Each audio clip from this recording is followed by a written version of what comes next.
Have you ever wondered what's really pulling the strings in your life? You know, we all like to think we're in the driver's seat, making conscious, rational choices. But what if most of our decisions, from who we marry to where we live, are guided by these powerful, unseen psychological forces?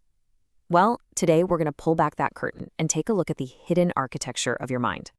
All right, let's just dive right in with a question that sounds like the start of a bad joke, but is shockingly real.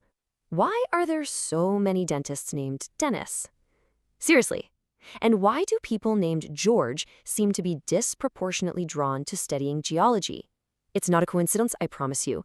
It's actually our first clue to a powerful hidden bias that shapes some of our biggest life choices. And this leads us to our first hidden force, what I like to call the unseen puppeteer. Let's meet the invisible influence that's nudging you towards certain people, places, and even professions, all without you ever realizing it's happening. This force, it has a name. It's called implicit egotism. It's basically our brain's subtle, unconscious tendency to gravitate towards things that remind us of, well, us. It's this deep-seated preference for anything that reflects our own identity, from the letters in our name to the numbers on our birthday. And this bias gets strangely specific. We subconsciously prefer the letters in our own name and the numbers in our birth date, but it goes way further than that. Get this. Studies show that people named Philip are over 10 times more likely to live in Philadelphia. Georges are drawn to geology, and yep, Dennises are a disproportionately popular name for dentists. It's this quiet little force, but it is always there. So how is this even possible? Well, it's because our minds are basically operating on two parallel tracks. Think of it like a giant iceberg. The high road is our conscious mind. That's the tiny little tip we can see, where we make deliberate, reflective decisions. But the low road, that's our vast, automatic, unconscious mind. It's the other 90% hiding below the surface, running the show with hidden intuitions and preferences, kind of like an invisible autopilot. Okay, so if these hidden forces are shaping our choices out in the world, what do you think they're doing to our internal reality? Well, they create a major distortion in how we see ourselves. Welcome to the self-perception trap.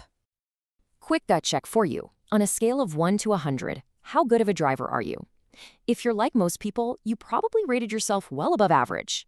In fact, studies have shown that even drivers who have been hospitalized for car accidents they caused, still rate their driving skills as better than average. And this illustrates our next big idea perfectly. This phenomenon is called the self-serving bias, and it's a universal psychological tendency to see ourselves in the best possible light. When we succeed, we take all the credit. It was our skill, our talent, right? But when we fail, oh, that was just bad luck, or the ref was unfair, or maybe the task was just impossible to begin with. This is so common, it's often called the Lake Wobegon effect, named after Garrison Keillor's fictional town where everyone is, by definition, above average. Whether it's driving skill, job performance, or even how moral we think we are, the vast majority of us believe we're better than most, which is, a statistical impossibility, but a psychological reality for almost all of us. So why are we so bad at judging ourselves?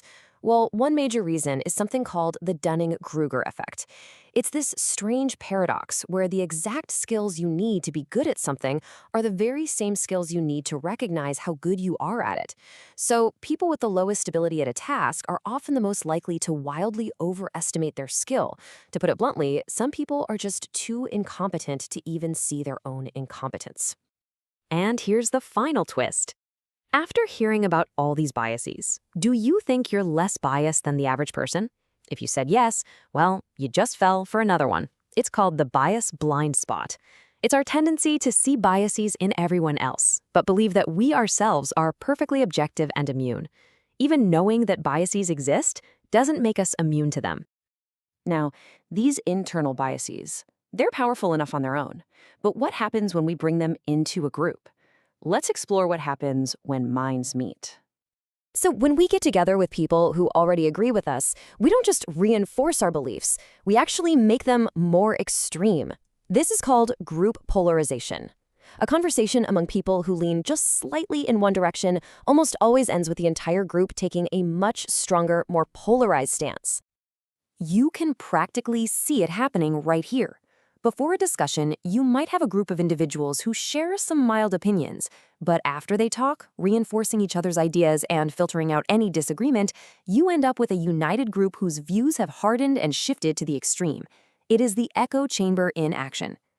And this is not just some theory from a lab. Look at this statistic. In 1960, only 4% of Americans said they'd be unhappy if their child married someone from the other political party. 4%. By 2019, that number skyrocketed to 40%. That is the real-world power of group polarization, of our echo chambers, dividing us. Okay, this all sounds a little daunting, doesn't it? Like we're just puppets of our own minds? But there is a way forward. In our final section, we're going to look at how we can start seeing past our biases. The first and most powerful tool we have is simply awareness. So here are 3 things you can actually do. First, question your certainty. This is all about intellectual humility, that simple, powerful admission that, hey, I might be wrong about this. Second, don't just listen to your thoughts, watch your actions. Our behaviors often tell a much more honest story about our real attitudes. And third, actively seek out different perspectives. Make a real, conscious effort to break out of your echo chamber. It's the best way to moderate your views and see the whole picture more clearly. And that brings us to this final thought from Goethe, which just perfectly captures the heart of everything we've talked about. True self-knowledge doesn't come from just thinking about ourselves. It comes from stepping back and watching what we actually do. Our actions, influenced by all these hidden forces, are the truest mirror we have. So, what will your behavior tell you today?